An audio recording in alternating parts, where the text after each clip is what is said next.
Thank you for listening and subscribing to the Reconstructing Inclusion podcast. Also, if you haven't bought Reconstructing Inclusion, Making DEI Accessible, Actionable, and Sustainable, my book, please pick it up. We also have a Substack now under the name Reconstructing Inclusion. I'll be putting more content on that Substack before you know it. Hi, everyone, and welcome to the Reconstructing Inclusion podcast. I'm Amri Johnson, your host, and I am joined today by Peter Mousaferiadis. Peter, I say your name wrong all the time. Mousaferiadis. I think you're just nervous. It's Mousaferiadis.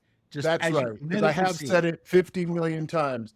I'm joined today by Peter Mousaferiadis, Rezza Moieni, and Michael Walmsley from Cultural Infusion, also the organization called Diversity Atlas. I am delighted to have you gentlemen on today. You all are from the down under, as we call it in the U.S., and we are excited to exchange with you today. I've been talking to you all, for over a year, maybe almost two. I think it might be closer to 3 years. 3 years? Yeah, I could look it up. It's since I've moved to Switzerland. So yeah, it's been about 3 years. And I've come to just really admire the way you all are thinking about this work and the work you're doing. So I'm delighted to jump into the conversation. So without me going into too much, I'm going to start with you, Peter. Can you tell us about your work and what we now call DEI? And before you do that, just share with us a person or a book that's inspired you personally or professionally in your career journey. Well, I think the book Clockwork Orange, I read that when I was about 17. So that's going back, I don't want to reveal my age, but it was back in the 80s. And I just found it such a fascinating book and the language in the book. And then I went and saw the movie, and I've seen the movie another 10 times since then. And every time I see the movie, there's something extra in that movie. And I think it's one of the great masterpieces of the 20th century, and Stanley Kubrick, what an incredible mind that he had, and the attention to the detail. So if you've never seen the movie, read the book, or go and see the movie and then read the book. It's a great masterpiece. Thanks, Peter. It took me back a little bit too. I'm not going to reveal my age, but it took me back as well. So tell us about, how did you get into this world of DEI, Peter? Well, I think it's been a natural progression since the 80s. And if I go back even a lot further, and I look at my parents and growing up behind a milk bar, which was a convenience store, and my parents didn't speak much English, and they moved into an area which was predominantly Anglo-Saxon. And over the first few months were quite a bit of a culture shock. Now, I was only 4 years of age back then. Now, we're talking early 70s. And seeing my parents' windows getting smashed all the time, and insurance companies wouldn't insure my parents, and who are these foreigners that have come into this area? So I was already starting to think about difference back then. Was I able to articulate it? No, but I then started to take an interest in the arts, and I had a career as a conductor, composer, creative director, and there was always this common thread of celebrating and promoting a diversity of cultural expressions. At the same time, I also had an interest in religious studies, and so I majored in Koine Greek, which was the language of the New Testament, and I was even contemplating becoming a theologian at one stage. So I had this interest in cultures and languages and peoples and histories. So that was always embedded in all my work. And then I started to move into the education space early 2000 when I established Cultural Infusion as a way of being able to just foster greater intercultural understanding and really start to value intercultural understanding as this key competency of what it means to be a global citizen today. But through education, we also wanted to combat discrimination and a whole range of other fears, because if you look at discrimination, what drives it is fear and ignorance. So the counterparts become collaboration, become familiarization. So no better way than education and really taking programs into, preschool centers, into primary school and secondary school. And that education program, within a short period of time, grew to more than 300,000 students participating in the program on an annual basis. DEI came a lot later. Now, did I even hear of the word diversity, equity, and inclusion? Probably not. But 2015 was a really important year. We'd already been moving into technology, but Rezza Moieni, he was the one that started to get me thinking about metrics and how we could start to quantify this work. But I really couldn't take my work any further anyway, because I sort of pushed it to the limits. So trying to now understand human identity and all the attributes that make up human identity and how it intersects with peace and social cohesion and geopolitics, and recognizing that this work's really complex. But the value of having inclusive data sets right from the very beginning, where, you know what? When you have those inclusive data sets, it speaks to the theme of your program. Inclusion wins at the end of the day, because no one is being left out. And when no one is being left out and every single person is being counted, we can really start to celebrate identity and then have a basis from which we can start to develop a whole range of strategies. Thank you so much for that, Peter. Michael, I'm going to come to you. How did you get into this work called DEI? And if you have a book that you would like, or a person that's influenced you, we'd love to hear about that as well. Oh, well, books. I suppose growing up, one of my favorite books was Hitchhiker's Guide to the Galaxy, Douglas Adams, just because of the absurdity, the scale, and the diversity, let's face it, and just the sort of links, subtle links between where we are now. I remember the inventor of peril-sensitive sunglasses, or peril-sensitive glasses. If you saw danger, they went black. And of course, then you took them off to see what was happening. So there's some really quite intricate messages there to humanity. But I think overall, it's just the humor and the importance of humor in terms of breaking down barriers and difference and all those sorts. There's so much in that book. The movie, yeah, it's okay. It's okay. But I love that book. And then more recently, Freedom at Midnight, which, talks about the decolonization of India and the formation of Pakistan, and just the solidarity, the battles, the challenges, the complexities. The person that was brought in to draw the boundary line in 2 weeks, a lawyer from London. Yeah, and of course, what happened after That's what we always do. We call a lawyer from London to draw boundaries. Well, he was trying to find someone who wasn't attached to the area. Yeah. So there was probably needed one from Switzerland, to be honest. Yeah. The person, it's harder. There's just been so many. People I work with, it changes all the time, but there were some early people. I remember doing a course way back with Robert Kiyosaki. Spent a lot of money listening to him speak and spent time with him. And he was really, truly inspirational, something very different from what I'd ever experienced before. And, I love his philosophies on life and people and so forth. So, yeah. What was the second question? You kind of almost always started answering it around how did you get into this work we call DEI? Well, I came into this work by joining this organization. So I was sort of probably an unconscious person who obviously passionately believes in this space. So Mike, don't forget the lectern. The lectern. Don't forget the lectern. No, that's right. Yeah. So I was working for another startup, and we had an event on, and I needed a lectern because we needed to look kind of, formal. And guys working with it says, I know someone that's got a lectern. So I borrowed this lectern, and it was sitting around, and I said to this person, I need to get this lectern back. He goes, oh, don't worry, it's not urgent. I said, no, I feel really bad. I've got to take it back. So I made the point of delivering it personally, and met Peter. He was the owner of the lectern. And he started talking about what he was doing. And I was just like, wow, this is just next level. And I said to Peter at the time, this is a SaaS business. And Peter went, a what business? So, we kind of instantly clicked, I think, then in terms of the difference of what we could bring to this whole journey. But, I've been fortunate to work for a lot of startups, and in startups, you build teams. And I've had a very simple philosophy around building teams, which is never to hire someone like myself. And it's served me very well. And as a consequence, we've had teams where people have always said, this is the best team I've ever worked in. And I always ask them why. And they say the same thing. There's no one like me. And I suppose it's just seeing the value of that in play and the relationships that are formed because of difference, and seeing that now, scale out into an industry on its own, or an industry that has so much to offer, and seeing what we're sort of working with is really inspirational to me in so many different ways. So. Right.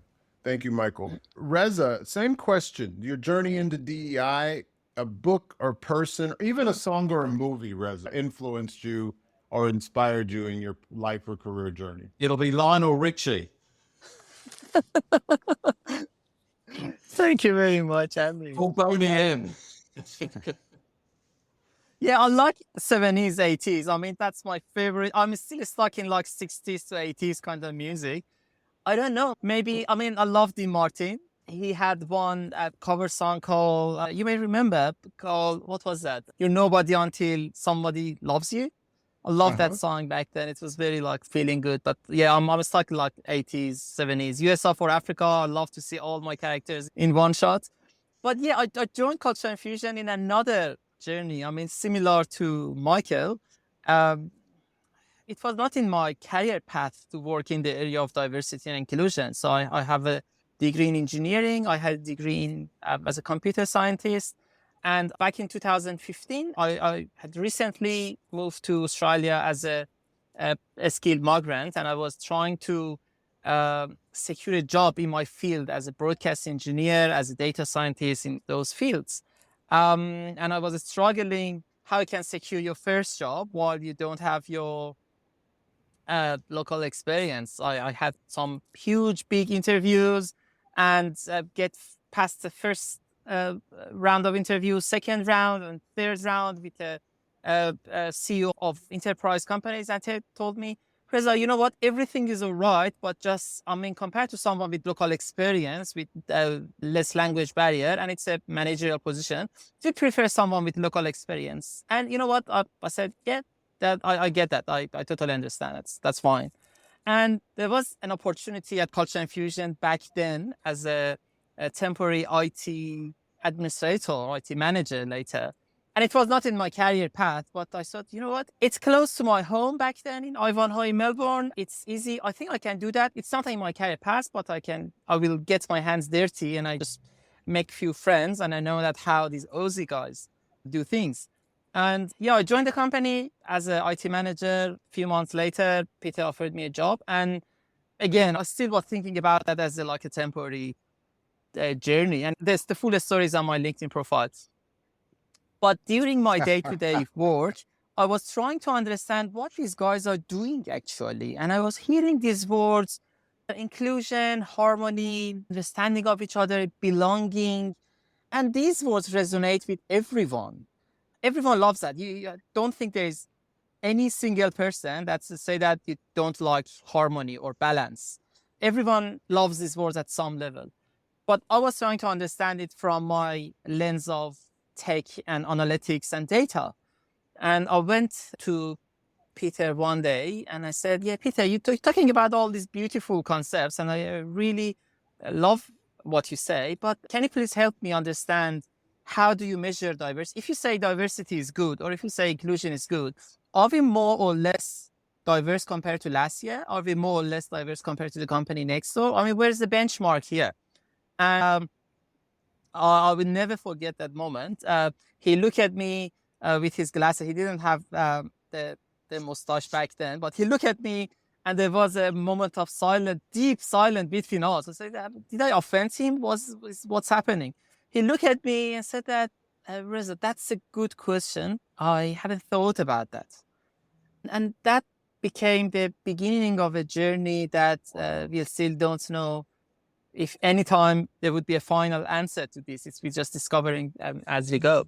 We tried to establish a research methodology around that, build like understanding around diversity, build formulas, build an analytic approach to diversity. And we're talking about 2016, 17. And back then, I mean, nowadays, everyone understands diversity measurement surveys. In 2016, people asked, you're measuring diversity. Why you want to measure diversity? We have our cultural lunch every year. Everyone brings their food at work and that's it. Why do we need such a thing?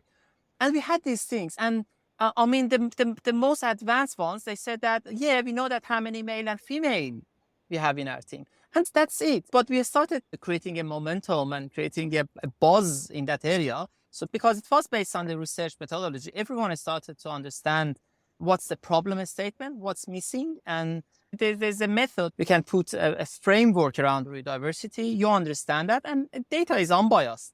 You can think about solution A, solution B, but data is what you need. Data is where you can start based on a fact-based approach. I mean, if you can't measure something, you can't improve it. And I mean, this is very famous word by, especially in electronic engineering, they've been said by Mr. Tesla many years ago, say that if you can't measure something, you can't improve it. And here we are here with a platform and heaps of research and a huge team of passionate people and a future which I think is bright. Right. Thank you, Rezza. Peter, I'm going to turn to you. I want to talk specifically about Diversity Atlas. It's a very, very unique product. There's nothing really that matches it. Can you tell us what it is? And Rezza gave a little bit about why now. And I'd also like to ask, why is it so important in this 21st century, especially when we're talking about DEI, probably more than we ever have? Yeah, and that's an excellent question. And why in the 21st century, and why is it more important than ever? Well, I think if we go back to the 80s, go back to the late 80s, 1989, the year of when the Berlin Wall, was brought down, and Fukuyama said that this is going to be the end of all wars and the end of, history as we understand it. I mean, the world's going to move into a new age. And you had people like Tim Berners-Lee, who gave us the World Wide Web. So all of a sudden, the world started to find itself with this internet, which started to connect us. And then we found ourselves living in what they call and describe as this sort of hyper-diverse world, this super-diverse world, where communication was happening instantly. So everyone's now being exposed to a whole range of ideas across the globe. At the same time, we started to experience a whole range of economic benefits that came with that too. So there's massive economic globalization that came in a period of 3 decades. But did we start to experience, a globalization around values and ethics? And probably not. And I think the ability to be able to relate to the other, to understand the other, to be able to understand the amount of diverse expressions that we've been exposed to on a daily basis requires a competency at the end of the day. And I think what Diversity Atlas is able to do very, very quickly through the experience of taking the survey in 4 minutes and using enormous computing technology is it's able to offer comprehensive insights. And for the first time, organizations now can get a sense of who they are, which they didn't. Most organizations out there and annually that's spending hundreds of millions of dollars on marketing technologies to understand their customers. And if you look at the likes of, Google and Amazon and seeing how and so what I think we've started to experience in this, so I'm going back to marketing technologies. So if you look at marketing technologies 30 years ago and how pretty basic they were, they were looking at gender, age, maybe education, some other, demographics, and they've become so advanced that to the point where the likes of Amazon and Google and so many other tech giants know what the customer's going to buy before the customer's worked out what they're going to buy. But did they know themselves?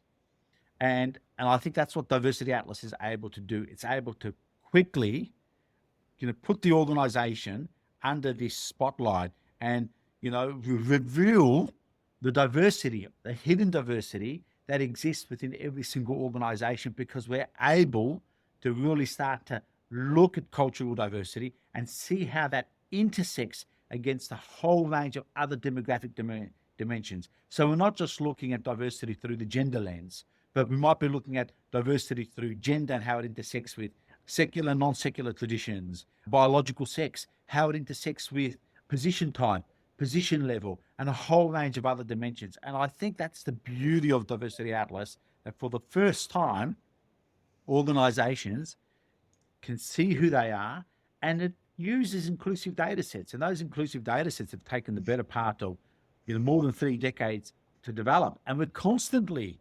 developing them through the citizen science approach, where we're democratizing these data sets and people are giving us real live input. So, we don't see languages being separate to culture.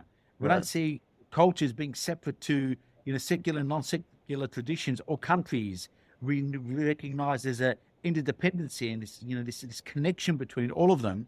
But when you look at cultural diversity and then you look at all these other dimensions of diversity, then that can start to inform a whole range of strategies, because the data that we're looking at, everyone's being included, and there's a story in all that data. Yeah, and I'm gonna interject for a second, Peter, Please. because we talk a lot about this notion of intersectionality, and obviously the intersectionality that we talk about is the one that basically has mostly reduced people down to 1, 2, or 3 variables: gender, race, and sometimes some other identity might come in there, but it's usually been around their gender, sexual orientation, and the racial classification.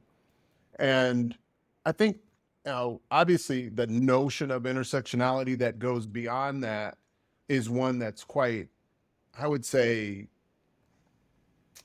obvious. Like, we know different combinations, people with different identities have different experiences in life, some of them more advantageous to that individual and others less so. What I hear from what you're doing with Diversity Atlas that I think is really unique is you're starting to bring variables into that conversation about intersectionality that are rarely talked about in our mainstream DEI conversations. How do people digest that? And I want you to answer that, Peter, and then I want to come to you, Michael, when you talk to people about this, because it's a lot. Because to me, it's like, wow, this is amazing. To other people are like, no, we need to just focus on these things because it's either easier or more convenient, or I understand them better. But what you all are saying is, let's open this up and let's talk about this multidimensional human experience in a more profound way. It's a lot. How do you all help people get their hands and their arms around it, Peter? Yeah, it's a great question. And I think when Kimberly Crenshaw came out in 1989 with her theory around intersectionality, a very important year, because that year in 1989 really is a milestone, with the Berlin Wall collapsing, the advent of the World Wide Web.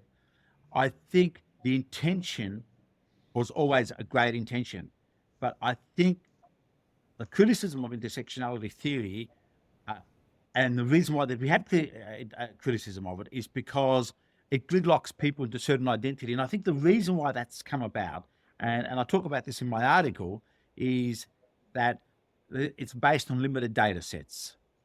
And when we talk about identity, what we've tried to do with our work is start to disaggregate these concepts. So if you look at LGBTQIA+, it's a conflation of gender identity, gender expression, biological sex, sexual orientation. If you see what happens in the US, they conflate ethnicity and race. And that's really problematic, because what that does is, when you have these broad categories, you start to really inadvertently perpetuate difference, exclusion, inequality, unequal health outcomes. So we need to take a more nuanced approach, because when we take a more nuanced approach, we go beyond looking at that person as just saying, well, they're experiencing oppression because of these attributes of their identity, without looking at everything else that's going on at the same time. And I think this is what we're trying to do with our work. It's not saying that intersectionality is a bad thing. We're saying it can be improved through inclusive data sets. Sure. So, Michael, a similar question. When you're talking to people around the world about this quite frequently, what comes up? Like, what story do you tell them about why Diversity Atlas is a tool that we really need to take seriously, that we really need to take up and understand and utilize so that we can understand the complexity of our people? How do you talk about this with folks? Yeah, I think what's missing is people look at the data output. So they typically already have data. I mean, no one's looking for more data. They can't cope with what they've already got. The bigger question, is it the right data? So sometimes we talk about survivorship bias, which, you know, is a theory that was born out of the Second World War when planes were being examined and decisions were being made about where to put reinforcement on return bombers. And Abraham Wald came up with the very on-point comment, which is, we're looking at the wrong planes. I want to see the ones that didn't come back. And everyone had this big aha moment, and the term survivorship bias was coined. And if you look at the terminology around survivorship bias, it talks about important voices being left out. So people aren't curious or inquisitive enough to think about what data are we missing. But it's also the other side, because if the data doesn't exist, how are you going to collect it? What's the data input, right? And more importantly, what experience are you creating to collect that data? And what we're starting to see now with every census that is run all throughout the world, there are more and more voices that are saying, I feel left out, because they can't see themselves in the census. And so the whole purpose of the census is for a government to understand its citizens so they can better serve them. But how can they better serve them when people don't feel that they're in the census, which is senseless, right? So that's the problem we have to solve, is how can we create an experience where everybody can see themselves in a safe, anonymous way? Because people don't trust the systems that exist today to collect the data, namely the HR system. I've not spoken to anybody who says, oh yeah, everyone trusts our HR system. It's the opposite. And why don't they trust it? Well, because there's no transparency. They don't know what information is in there. They've given it some information because they want to get paid. But anything beyond that, it's very difficult. They get pinged about how happy they are and how engaged they are, but that doesn't really engage them in the workforce. That's just, yeah, I'm feeling okay today. And these numbers go up to the board and everyone says, this is what our engagement score is. But is it engaging? Right. That's a question. So Sure. you've got to think about not only the data that you can see, but what's the data that you haven't got, and what experience are we creating to collect that data in a safe, anonymous, fun, engaging, inclusive way. Absolutely. Michael, that brings me to another question. I'm going to come back to it, but I want you to think about it for a second around the stories that are told when you have an inclusive data set. And maybe you might want to add to that too, Peter, but I'm going to ask Rezza a question beforehand. But the stories that come out of that, because there's certain things that I just wouldn't think about when I first did Diversity Atlas, just things that I wouldn't have thought about, or even the way I think about my family. You know, there's 4 languages spoken in my home, and that's, in America, that's not common, maybe 2, but rarely you have 4 kind of just going all day, every day, right? Yeah. And what does that mean to the cultural experiences of my family, and then how we interact with the outside world? What's that going to mean for my children when they're in the world beyond Switzerland, how they're interacting with the globe in a very different way than I can, because I don't speak all of those languages fluently. So that's just, I want to get into what does it mean when people can, what story do you tell when you could have an inclusive data set, both individually and organizationally? Yeah. Before we get to that, Rezza, this tool's taken a lot to evolve. And I know you've been challenged on some things. How do the approaches to the work, that a lot of the way DEI people often talk about what we do, how do approaches to DEI doing the work across the globe inform how you've evolved the tool? Wow, I need 5 hours on that question. Maybe. You have less than 3 minutes, but still. I would describe Diversity Atlas like an MRI or X-ray tool in the hands of specialists. So the tool itself doesn't solve the problem itself, but when you see the picture, when you put the system on the MRI, it shows all the pain points based on facts, based on the right diagnosis approach. Then professionals easily can see the patterns of the data. Back to your previous question, they can see their story themselves. the data talks for itself. When you see the high quality or high resolution image of something, you can see all the pixels and you can see which pixel is not aligned, which part of the organization is in pain, where is the gap, and then you can address that. And that's how companies use. We rarely tell organizations how to use this. Every organization has a different journey. In the platform, we have almost 700 billion ways of describing one person's identity. You can choose your identity amongst 8,000 plus ethnicities, 11,000 plus languages that you speak, almost 9,000 plus different language, religious groups, and etc., etc., etc. And combination of them together is almost 700 billion ways of describing one person's identity. That's massive. That's the highest resolution picture you can imagine of. Yeah, so I'm going to throw out something that I remember you talking to me about at one point, Peter. And I just had a guest on the podcast with Dr. Sabrina Smith and Dr. David Livingstone Smith, who are self-professed racial abolitionists. They're race abolitionists. They want to abolish the notion of race. And when I first started talking to you all had a lot of ability to describe how somebody looked, but you were not including racial categories in the tool. And that was also right. I talked to you right before George Floyd, and then George Floyd came. And I can imagine as soon as somebody gets in the tool and they don't find race, they're like, what's wrong with these people? Talk about that experience and how you've kind of described and explained this notion of what you put in the tool and why, and what you haven't put in the tool. Race is one example. Yeah, so we don't ask the question about race, we ask the question around appearance. And we use the word appearance rather than race for a range of reasons. One is because technically, in speaking, in some countries, you can't ask the question or use the word race. Secondly, we don't want to perpetuate the myth that there's more than one race at the end of the day. That's not to say that people aren't racialized. We recognize the reason why there are differences in appearances is because of evolutionary, geographical, biological processes that have taken place over thousands of years. That's powerful, Peter. That also could bring, and Michael, you've probably experienced this, a lot of people can think, what, these folks don't know what they're talking about. Race is the most important thing that we need to focus on in the world of DEI. And if you're not focused on that, you don't get it. So do you get any of that, Michael? And how do you respond?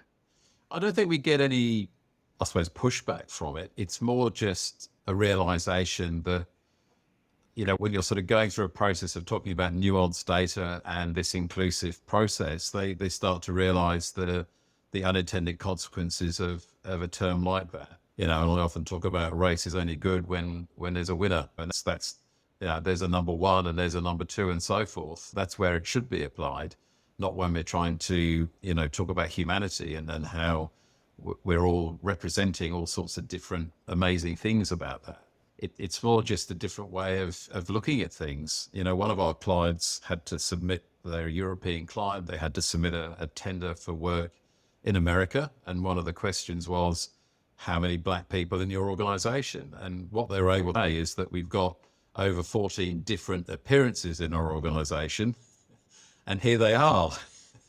Again, because no one's had that data before. No one's been able to, and the data tells the story, right? So we just need to think more nuanced to meet people where they are. And this is what data can do. You know, to Peter's point about marketing data, you wouldn't run a marketing campaign today without understanding customers. And it doesn't work if you don't. Neither does this work. So that's a very brilliant case example in a way that you are actually able to use the language from Diversity Atlas to say, yeah, we can't say race, but these are the appearances that we have. It's a totally different paradigm in the way we talk about difference and similarity. Are there other cases where you've seen people use this to understand themselves or the organization in a more brilliant, more enlightened manner, because what you just said felt more enlightened to me than simply categorizing or reducing people to this notion of race, which we know has no biological grounding, but we use it because it's been the thing that we've come accustomed to, particularly in the Western world. All the time. I mean, on a very personal level, on an organizational level, on a team level. So, I mean, just yesterday we were part of a workshop and we were talking about this very topic, and we started to then go through the survey and the questions, and started to share their personal story, incredible personal story, because she said, this is making me think about my identity. And she said, I've never even shared these things with anyone before, and now I'm doing it. So there was a real sort of relief with that. And we see that all the time. The survey technically, on average, takes 3 minutes, 54 seconds to complete. And that's important because we needed to avoid survey fatigue, which kicks in about 7 minutes. So we have to find a way to get a lot of information in an engaging way in a very short space of time. Having said that, there are some people that take days. One of our clients told us that when the survey was being completed, some of their team were ringing parents to ask them where they were born, and guardians where they were born, because they didn't know. And it wasn't because they just thought, oh, I don't know, that is an option. They wanted to find out. Now, you know, if you're the parent or the guardian and you're getting this call saying, where were you born? It's like, why do you want to know? I mean, this is great. It's a great conversation to have. Oh, we're doing this thing at work. No one rings their parents or guardians when they're doing an engagement survey at work. It's just, it comes and goes. So it's just that engaging experience. And at a broader level, you know, managers that are looking after teams across different countries would have a view that, oh, it's one team. You know, I treat everybody the same. It's one team. But then when they see the nuances across those teams, and they see the nuances in each and different countries, and then you start to look at very broad aspects of culture. If you look at Hofstadter or Ehrenmeier, or start to understand cultural differences at that macro level, they start to realize that it's one team, but there are many nuances that I need to take into account to better engage and manage that team. So again, the data tells the story and gets people thinking, which is what matters. And to Michael's point, I think what the platform allows us to do, Diversity Atlas, it through the nuanced approach, it allows us to go beyond these broad categories where if we're just referring to people as white people and black people and Asian people and Latino people, and we just see them as white people. But if you just take Europe, for example, and you just looked at all the white people there, you know, you can have everyone across that whole spectrum of Hofstadter, where you can look at the Greek people, you know, my ancestry and my culture were highly collectivist and always thinking that Damocles' sword is swinging from above. So, you know, the end of the universe, the end of the world is nearby, all the way to Northern European people who are highly individualistic and very, very different. So that's what the platform allows. And we don't want to whitewash these differences. We want to be able to recognize and the importance of being able to apply an anthropological lens to this work, which allows us to understand why people think the way they do, why they behave the way they do. And that intercultural framework now allows us to be able to foster greater understanding, intercultural understanding, and to deepen our engagement with every single person. But I'll never forget the very first time we used Diversity Atlas at the minimal viable product phase, about 2017. It was full of bugs. We still need another 2 years of development. We used it within our organization, and someone had selected they spoke 7 languages. I said, no one in Australia speaks 7 languages. So they've obviously made a mistake. So I asked if that person could volunteer because the survey is anonymous. And it was very interesting because this was someone who worked in the accounts area. It was just a junior accounts. And she goes, well, where I come from in West Africa, everyone speaks 7 languages fluently. But it was interesting, the conversation that came out of that and how everyone just viewed this person differently. Because most people in Australia speak 1 language. Yeah, I might, you know, Rezza and I speak 2 or 3 languages, but that's pretty rare. we don't have a focus on languages. We're so far removed. We're a continent here. Why do we need to learn anything else but English? But 7 languages? So it was really interesting because, it really made people think about identity and also recognize that, linguistic competency to speak 7 languages requires an enormous amount of competency that goes beyond just speaking one language. Wow, that's the kind of story that I love to hear, Peter. And I think hopefully the listeners get what that means to diversity and complexity and this who people really are, because it's not easy to really even fully understand our own personal identities. One, because they oftentimes shift. I'm learning German right now, and I imagine my identity will shift as my German skills grow, right? My ability to communicate locally in Switzerland will shift, in Germany, in Austria will shift as a result of my language competency. So that story is absolutely spot on. So we're moving towards closing out. Michael, one thing that you think DEI practitioners can do to make diversity, equity, and inclusion normative in organizational life? It has to be data. I know that's where we're coming from today, but everything's data orientated. If you need to convince other people, they're going to want to see the data. They're going to want to understand where things are. It needs to be tracked and measured. Otherwise, you can't, it's just all ideas. So, like any function, it needs a data-driven approach. And I suppose from that basis, the next question is, well, when do you start? I'm a firm believer is there's no time like the present, because the earlier you start collecting data, the more narratives you'll have from that moment forward, the more evidence you'll have from that moment forward about what's happening. Don't be worried about what the data is going to reveal. The data will reveal what it reveals. And I think one of the things that I've seen and spoken to numerous people about surveys that focus on experience, i.e. inclusion, we've heard countless organizations say, did you share the results on the inclusion survey? No, we didn't. Why not? Because they were terrible. So you're engaging the workforce in this journey of how inclusive are we, but then you're not revealing what the result is because it's so bad. So how on earth are you going to create movement around that? So sometimes you need to step a few paces back, not in terms of movement, but just in direction to go forward. And if you just start with who are we, a simple question that reveals so much incredible insight, that's a great place to start, because there's no right or wrong with that. It's just what is. So that's going to find a way to bring people in. And that needs to be done as soon as possible. I love it. Thank you so much, Michael. And Peter, same question for you, as well as anything else that you think would be helpful as we close out.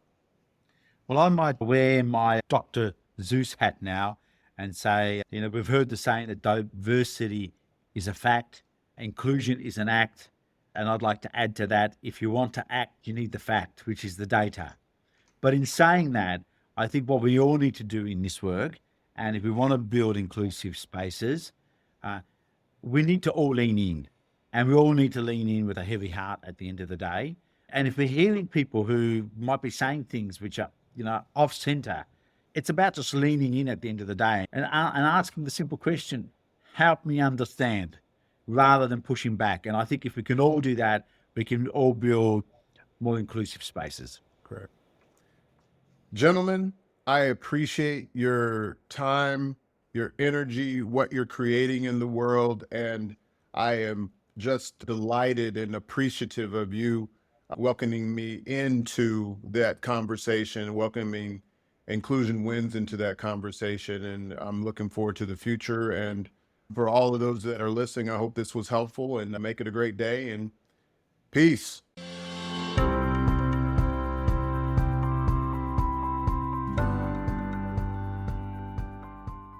If you are committed or simply a little bit curious about how to make DEI accessible to everyone, actionable, that is, unambiguously prioritized and sustainable, aligned with personal and organizational purpose, hit the subscribe button.